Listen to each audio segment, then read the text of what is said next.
Heroclix 2024 just wrapped up and there was a lot of things that happened, so I want to go over and kind of make a time capsule of everything that happened in 2024, from the good, the bad, and the ugly, and the things that we can expound upon. Without further ado, let's jump into Heroclix 2024 in a nutshell. Kicking us off, we have the Championclix run by David Newmark, also a super great event. So we got the reveal of two new iconics, which were Sherlock Holmes and King Kong, also known as just Kong. This opens up the floodgates to a lot more iconics IPs outside of DC and Marvel, which was really good for the Heroclix environment, because I know that Marvel and DC were kind of getting stagnant, so it's cool to see new things coming over the horizon as well. The winner of 300 Modern was Alec Musser, still cementing himself as one of the best in the game as of right now. And like I mentioned before, this started the reign of Scott Porter. We're going to see a lot of him, and actually I'm not even going to mention him because he's played on basically 99% of teams going forward up until Worlds, so Scott Porter reigning supreme as always. After that, we had the reveal of Next Phase, which was brought to us by Dial H for Heroclix and showed us the first unboxing for Next Phase. Next Phase, I think kind of at the beginning was kind of mid to mixed reviews for this set, but eventually now that we look at it, it's probably one of the better sets of 2024. There's a lot of miscues and a lot of misprints and a lot of weird wording in this set, unfortunately. Next Phase also introduced the Chase Booster, which is a booster you can either buy or win, and it comes with at least one chase in it, and a rare and a super rare, I believe, or maybe an Ultra Chase. Kevin was that Ultra Chase that was advertised in Next Phase, but ultimately WizKids forgot to put them in the set, so the only way you could get them was by winning them in a Chase Booster or winning a factory set. This caused Kevin to be one of the most expensive Heroclix to date, and unfortunately someone actually paid $1,000 for this figure, so. And then finally, people started winning Chase Boosters and getting some, and there were only like a handful of Kevins in the wild. This caused distribution issues in bricks, causing, Kevin bricks basically to be non-existent. WizKids made a statement saying that they exist, but no one actually opened one until probably later in 2024. Sometime after that, the Heroclix Valentine set of Harley Quinn and Poison Ivy came out. More on that later, because Poison Ivy becomes really relevant later in the year. Scott Crampton went on Shark Tank and made a deal with Jason Blum for his mystery immersion theater stuff. That's pretty cool. That brings us to Adepticon. Adepticon was in Chicago this year. It was one of the first events held by Heroclix and also the first legal set that Kong was able to be played, and it was pretty fun. I think it was the first time Heroclix was at Adepticon in a long time. Either way, Lucas Van Hollen won the whole thing with Kong, making him one of the only people with the Kevin Chase in existence because he won a factory set for winning the whole thing. Murn and Butterfly came out after Adepticon in a Peacemaker Iconics set. Blackheart was already out and Kong was legal, so people started building with them. Blackheart was able to teleport basically two Kongs and have two Kongs attack you. Kong is one of the best attackers of the game, if not the best attacker. We'll get to that eventually. But also Murn was starting to see some play and how broken he was, because he has an effect that says characters within range cannot positively modify their combat values. After that, Heroclix for Huntington happened in May, and that was a great event. Scott Porter put it on to help the Huntington disease and raise money and awareness for it, doing auctions and stuff like that. Critical Clicks, Lucas, PJ, and Scott made a POG, and they became a POG, and that's pretty cool. It's cool to see creators and players of the game become actual figures in the game. I always think that's really cool. This also brought a new map called Major Brock's Bunker, more on that later. And then World Silver was also won by Lucas Van Hollen, also cementing himself as one of the greatest players in the game right now. And who knew that you could win silver without rolling dice? Yeah, more on that later. This was also the first look at a set called Deadpool Weapon X that was going to come out later that month, and it was the first time we saw it in a super sealed event, and it looked pretty cool. The next major event was Origins, held by J Major. It was a pun. I thought it was funny.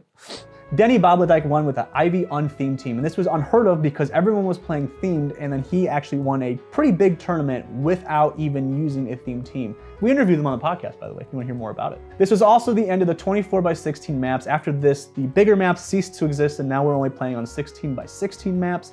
And I like that personally. It's a little more up close and makes the game a little bit faster overall. And now we enter the controversy of Major Brock's Bunker. After basically Morlock Tunnels got banned when they banned all the big maps, there was a new basic Morlock Tunnel-esque map called Major Brock's Bunker, designed by J Major, and I think Easton Brock, I believe. I probably messed that up, but very hard to navigate map. Not a lot of maps out there to actually practice on and use. But I think right now we're in a place that it's a good map. It's not game breaking, but the map is good now. I think we're all kind of used to it a little bit more. Deadpool Weapon X came out and it was okay.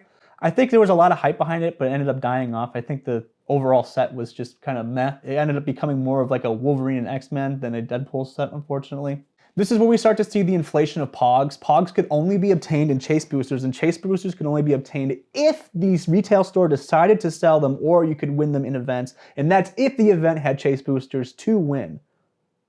I know that was confusing, but I promise you, Pogs are very hard to get. And because Pogs were hard to get, and there were a couple good Pogs in Deadpool Weapon X, it made them incredibly expensive, making them well over $100, close to even $200 just for a Pog. Pogs are like just it's not even a figure, it's just like it's like a poker chip. Deadpool Weapon X also included the Time Breakers, which is an incredibly good figure that makes you teleport figures across the map, and they're 5 points, they're very easy to kill, but they can get characters very mobile, and it's really cool. It's a really cool concept. This set also brought us Colossus Prime, which is an amazing attacker, and a lot of people build with them, and also Elsa and King Deadpool, which we'll touch on a little bit later, but as of right now, they don't see a lot of play, but they'll see play later in another set that comes out. Shortly after that, we had Gen Con. It was Nationals, and this was the release of a new set called Masters of Time by DC. It was past and future DC characters from the Jurassic League all the way up to, I don't know, Reverse Flash in the future people. This set was specifically being used in Team Sealed, Battle Royales, and a bunch of other things. And this is where the national tournaments happen. A lot of people were playing Blackheart and Kong, and then maybe Mern. During Top 8, Lucas Van Hollen pulled off the impossible and rolled 3 crit misses in a row. It's more likely that he gets struck by lightning twice than that to happen again. It's kind of absurd. But I had to mention that. Sorry, Lucas. I've been praising you enough for this video. You gotta take an L. In the championship, there was Isaac Arnold Berkowitz versus me. I made it. I made it with Arachnite and Kong and Blackheart. I ended up losing, unfortunately, but I got second at Nats, and that's pretty cool. So yeah. WizKids had a fan appreciation night where they showed off some cool initiatives and projects coming up, and people still continue to ask for anime sets. This is also where WizKids kind of talked about the whole Kevin situation, and they actually amended for it, and it was really good for the community. That was a huge win by WizKids. That was awesome, and I'm so super glad they do that. Hope they do more of kind of that retroactive stuff when this kind of distribution issues happen. Kong and Mern after Nationals got tweaked so that they were a little bit more manageable. Blackheart got nerfed into the ground, and then Amulet's Tomb got absolutely banned. One of the very first elements to be completely banned from play. For rightfully so, it was kind of busted. Shortly after that, Masters of Time came out. I think it's considered one of the greatest sets of the year. It brought out a lot of cool figures like Perdegaton, the Swap Batmans, Reverse Flash Prime. You have like the Dark Knights of Steel Chasers are pretty cool. And Swamp Thing Prime is kind of important because when he came into existence, that nuked the prices for the Egyptian gods from next phase, and also King Deadpool and Elsa, previously mentioned in the Deadpool Weapon X set, because those figures, just because of that figure's existence, the Black Lanterns got better, and then ultimately shot those prices straight up. Yeah, overall, Masters of Time was a great set. Shortly after that, Worlds happened. Worlds coverage was done by Dial H and Alpha Strike. They also did Nationals as well. They do an amazing job. I don't think it's kind of unspoken, but just to give credit where it's due, they did an amazing job, all 3 of those fellas. Good job, guys. One of the first things that happened during Worlds is they revealed Beetlejuice. Oh boy. Beetlejuice was revealed. There's a lot of events that happen, so I'm sorry if I glazed over some things and missed some things, but Dylan Kassenbaum ended up being the world champion, winning with Brother Voodoo Prime, who was on no one's radar and ended up being an amazing figure and winning him the entire, well, I don't think he won him the entire event, but that figure is on the team of the winning team, and that was pretty cool. Good job, Dylan. Again, WizKids did another fan appreciation and showed us some upcoming events and upcoming sets that are coming up and iconics. Notably, the Collector's Trove is coming early here in 2025, but also there's stuff that's coming out later, like Green Lantern and also Spider-Man, and then a Hulk Smash and Destroy set. It looks awesome. I'm super excited to see what these sets have in store for us, so that was really cool. After Worlds, we had the rotation of a lot of sets. Good riddance to tarot cards. Scott Porter's got benched early because everyone was playing them and the game was kind of stale, which actually created a more healthy meta environment, so I'm excited for that. After that, Black Panther was announced and there was unboxings and then ultimately delayed, and I don't know why. There's distribution errors. Again, with the distribution errors at WizKids, we gotta fix this. But ultimately, that did not stop the distribution for a couple events, such as the Red, White, and Clix events, which was one of the first events to hold Black Panther as BRs and Super Sealed and Team Sealed events. So people got to see Black Panther early there. Eli dressed up as a giant battle gnome that actually got battle gnome nerfed. I'm not kidding. There was a 300 modern event, and the winner, Robert Olger, won in a roll-off because they didn't actually feel like playing, which is super stupid. If you do this in an actual tournament, I super don't like you. Well, I like you. I don't like your decision. Let's just go with that. It's super stupid that you would do that. I don't care how tired you are. I want to watch Heroclix. Yeah, overall, just a great tournament. Can't wait for the next one in 2025, Wes. Let's make it happen. After that, Black Panther actually released, and I think overall now it's probably an above average set. I think it's probably sitting around a 6.57 personally, but overall it's a pretty good set. Lukanda forever. After that, we have Silver Age. Oh dear, do I really have to go over this? Silver Age has always been kind of in this anomaly of, is it good, is it bad, is it broken? Basically, if you want to play Silver Age and you're rolling dice, you're playing Silver Age wrong. You should never be rolling dice when you're playing Silver Age.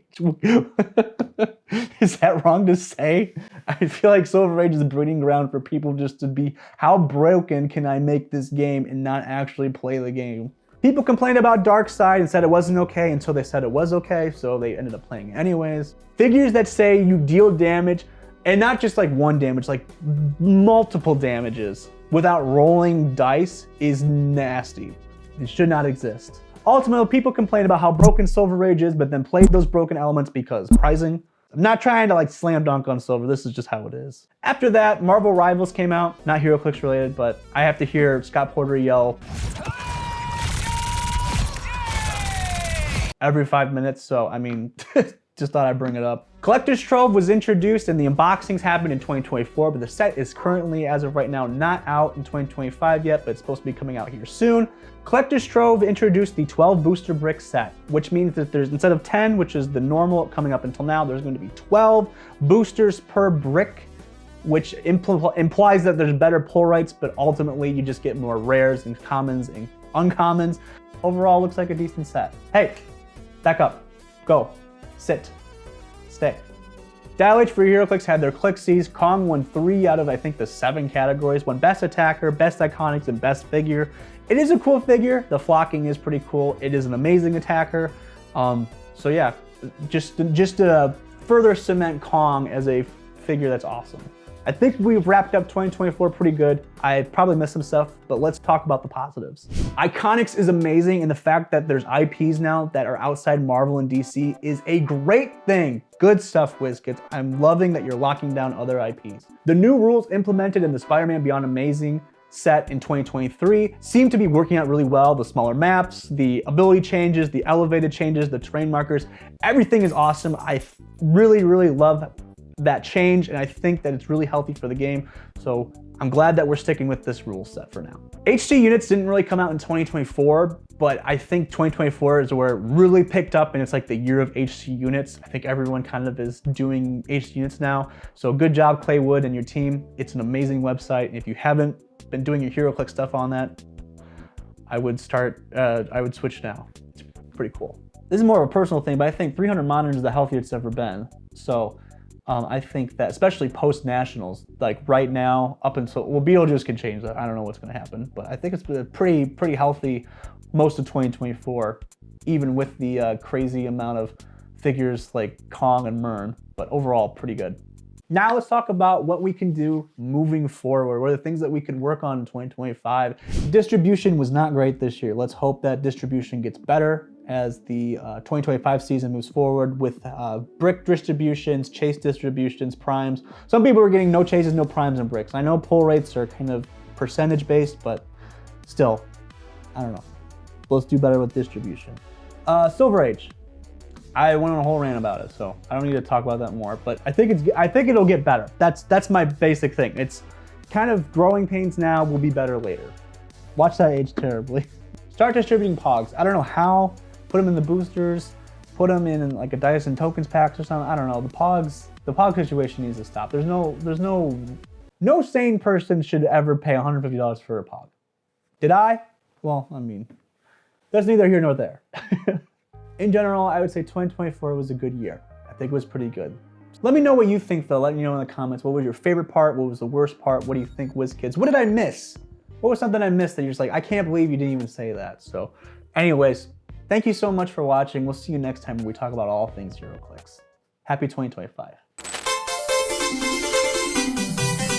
And supporting it as much as I can, especially in the last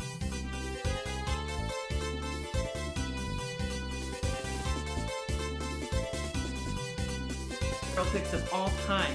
Let me show you why.